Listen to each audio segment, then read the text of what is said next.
Hey guys, hope you're having a great day so far. Hey, I want to take just a few minutes to share with you some of my thoughts from the one you're reading this morning and really just kind of sharing with you, what I feel like the Lord is speaking to me over these last several days. We just got finished in the Old Testament reading Ezra, and now we're in Nehemiah, which is really, it's the same story, the same thing is happening in both books. And so just kind of a recap of what's going on. So remember, the temple in Jerusalem has been destroyed. And the fact that it's been destroyed means that, it's the center of Jewish worship. It's the center of the Jewish religion. And so many of the Jews have been exiled to other parts of the world. And God begins to stir some of their hearts to go rebuild Jerusalem and go rebuild the temple. And so, man, I love these moments, in our life. We have these great moments when God speaks to us. And he stirs our heart for something. This is what's happened to these guys. Like, God speaks, he stirs their heart. And when this happens, like, we get fired up, like, man, let's go do this for God. Let's get after this. And but what happens in our life is very similar, that I find, to what is happening most of the time, or what's happening most of the time in our life is very similar to what we're reading about in the lives of these Jewish people who their hearts have been stirred to rebuild the temple. So what happens is their hearts are stirred, and God begins to move. And like, he'll have this one king in Persia say, hey, go rebuild your temple. In fact, I'll give you letters, and I'll give you material, and I'll give you things. Go rebuild it. And so, man, they're excited. God's moving. They go start rebuilding the city and rebuilding the temple, and then the enemy comes. And the enemy puts a stop to it. And then they're just kind of just sitting there like, oh my gosh, like, what now? Did God really speak to us? It hasn't happened. And then, man, they get stirred up again, or someone else gets stirred up. Like, man, God is saying this. God's opening a door. And we have this other king and this foreign king that says, yeah, go do it. You guys have permission. Go do this. And then the enemy gets stirred up again. And in fact, in today's reading, it was the enemy was trying to discourage them, trying to intimidate them, trying to stop them. And so what we're having in these stories is people's hearts stirred up for the Lord.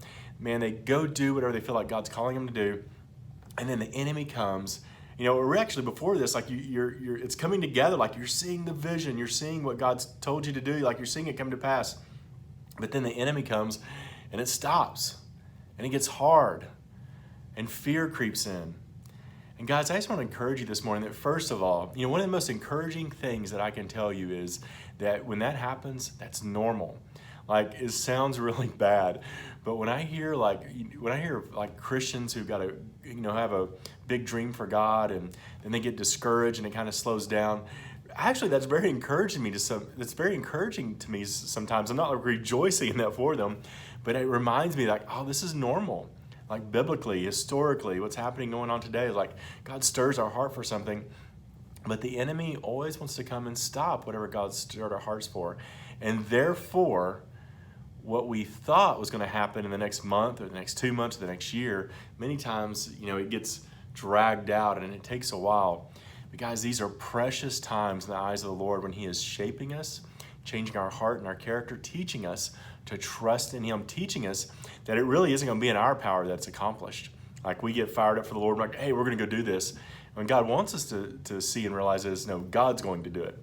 Like, I'm going to be his vessel. I'm not going to be lazy. Like, I'm going to get after it. But if this happens, it's only going to be by the grace of God. It's going to be by his power. And so I'm going to put my trust and my hope in him. That way, when the enemy comes, when the enemy comes against you, if your hope and your trust is in yourself, you're like, I can't do this. Like, I can't do it. It's not going to happen. But if your hope and trust is in the Lord when the enemy comes, you're like, oh man, the Lord can do this. It doesn't matter what the enemy says. It doesn't matter what the enemy does. God can do this. And so this morning, I want to encourage you, if you have a dream from the Lord, man, keep going. Maybe you've dropped it already because the enemy came and scared you or made it hard. God never promises it's going to be easy, right?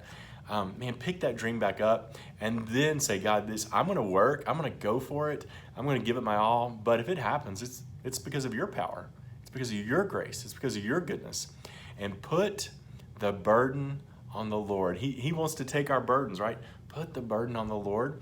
And that way, when it does come to pass, it's not going to be you that gets all the glory. To me, man, God did this. God did this. It was him that did it. So stay the course. Pick up that dream. Run with it. And trust the Lord to complete it. Bless you guys. Love you. Have a great day.